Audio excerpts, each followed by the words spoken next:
Nitakuua. Wewe mwanamke na leo mbaya sana wewe. Mwanamke hasidi fisadi. Mimi na hasadi. Unaangalia nini? Wewe ulipokuwa kwenye ndoa na mimi ulikuwa umekonda kama kamba kuanikia nguo.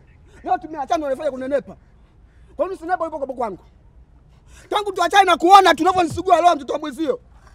Mara ununua gari mpya, mara unenepe. Kila siku unabadilisha msuko na suka nywele mpya.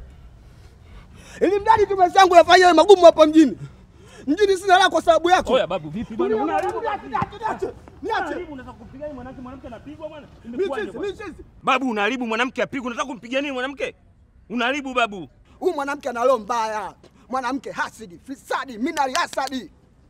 Wewe ulivyokuwa kwenye ndoa na mimi ulikuwa umekonda kama kamba ya kuanikia nguo. Leo tumeachana wewe kunenepa. Kwa nini usinepa ulivyokuwa kwangu?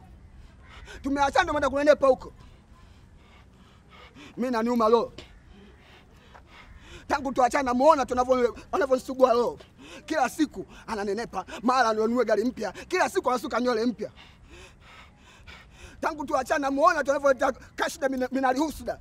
Huyu mwanamke shetani. Yaani mradi maisha yangu magumu hapa mjini. Mjini sina hela kwa sababu yake. Yeye kama nani? Wewe kama nani wewe? Aha. Nikuulize kitu. Kuna kingine au Black? Miaka 7 tumeishi kwenye ndoa. Alikuwa huyu mwanamke mimi nakwambia anisikiza kwa makini. Nakusikiliza ndio niko hapa. Alikuwa hajanenepa, alikuwa hajanawili. Toka tuachane sasa hivi ananenepa, ananawili. Miaka 7 hii tumeishi pamoja. Tulikuwa tunatembea na miguu bila viatu kama mbuzi. Leo tumeachana ananunua gari. Tena ananunua gari mpya. Miaka 7 hatujawahi kula chipsi kuku wala kidogo. Akia Mungu nakwambia. Leo tumeachana huyu mwanamke kila saa, kila wakati anakwenda kwenye kibanda mapepe kule, kwenda kununua chipsi kuku. Akipita hapa, kwio ananilingia mimi. Ananilingia mimi. Miaka 7 huyu mwanamke huyu. Sikiliza, miaka 7 mwanamke huyu nimeishi naye mjomba. Hajawahi mwanamke huyu kupaka makeup. Sasa unataka kwenda hapo? Mimi nataka nifuate. Wapi unakwenda unaharibu sasa? Mimi nasema bro. Sasa ongea na mimi. Mwanamke apigwi. Unaenda wapi? Mimi naua. Uwezi kuona mimi. Ongea nisikie. Sikiliza. Hivi ina maana wewe hujui sheria ya mwanamke akiachwa? Sijui. Wewe kumbe boya huna akili wewe. Kumbe ni boya wewe nikuchukulia mzee wa maana kumbe sio mzee wa busara wewe ni nature. Niambie. Mwanamke akiachwa cha kwanza anatakiwa apauke. Eh? Cha pili mwanamke ukimwacha akiachwa na mwanamume lazima akonde. Tena asinenepe tena. Asinenepe tena. Yaani akonde kama kamba kuandikia nguo. Sifa ya 3 mwanamke akiachwa lazima awe na stress. Tena kiwezekana mpaka vidonda vya tumbo atoke tumboni.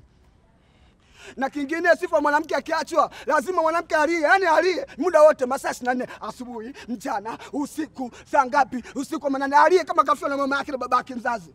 Na kingine mwanamke akiachwa lazima aonekane ananuka kijasho, kikwapa. Na pia mwanamke vile akiachwa lazima aonekane kwamba anatembea mbele za watu barabarani yani kaweuka. Huyu mwanamke huku sasa. Nimemwacha juzi, nimemwacha juzi. Unatembelea ndinga. Unatembelea ndinga. Kaa hapo. Unatembelea ndinga. Sikia nikwambie. Kaa hapo. Sikiliza nikwambie. Na nilichotaka nikwambie hivi, hayo ni maisha ya zamani au wanawake warubadili. Lakini wanawake wa sasa wako hivyo. Alafu nataka nikwambie, huyu shemeji huyu ameuza nyumba. Sikapata hela ulisi. Ana pesa sikanunua gari ana relax, shida iko wapi? Sio kweli bwana. Acha pendeze kwa kweli bwana. Leta ingekuwa huyu hapa alikuwa amezamilia. Kipindi hicho yuko na mimi, angefanya yote hayo wakati yuko na mimi. Lakini baada ya kuachana mimi ndio kafanya hayo. Wewe unaonaje katika swala hili? Mimi nione ni tuanze tu bwana. Wewe unaonaje katika swala hili?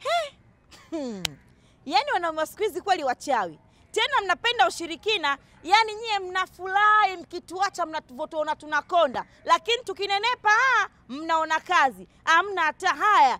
Eti sijui nini. Yaani unataka mtu ukimwacha awe na stressi, akonde, muda wote awe amekaa na mawazo, eti anakuwaza wewe. Hata aibu uoni. Akuwaze wewe una nini? Na sasa hivi hatualiliwa wanaume wa kisasa. Tunawalilia wale wanaume wa kizamani, wanaume mashababi. Mtu wanawake wanne na wote anawalizisha, eti mtu aje akaya kulilie wewe. Akulilie una nini? Kwa mfano yani, maana mtu anataka hela ya sukari tuchangishane, hela ya kodi ya nyumba mlipe wote pamoja, alafu kwenye kulia atakaomlilie. Nikulilie wewe nani? Labda nikulilie kwenye show, lakini hivi eti unilize, hiyo nayo ngumu.